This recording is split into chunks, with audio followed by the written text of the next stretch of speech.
জুবিন গাৰ্গক সুঁৱৰি পৰীক্ষাৰ বহীখনত ছাত্ৰই লিখিলে জয় জুবিন দা।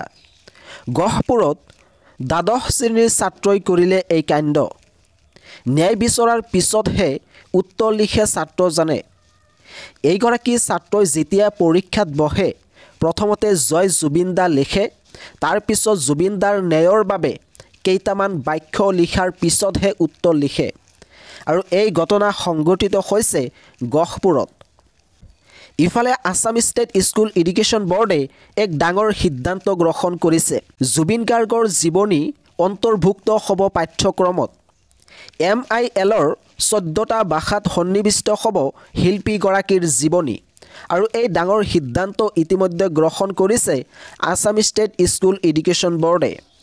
যিহেতু এতিয়াৰ পৰা জুবিন গাৰ্গৰ জীৱনী তোমালোকৰ পাঠ্যপুথিত থাকিব, গতিকে এই বছৰ জুবিন গাৰ্গৰ বিষয়ে ৰচনা তোমালোকৰ মেট্ৰিক আৰু হায়াৰ ছেকেণ্ডাৰী চূড়ান্ত পৰীক্ষাত আহিব পাৰে।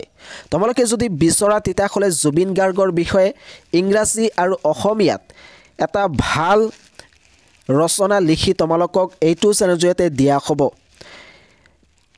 ৰচনা লাগেনে নাই এইটো ভিডিঅ'ত কমেণ্ট কৰি জনাই দিবা।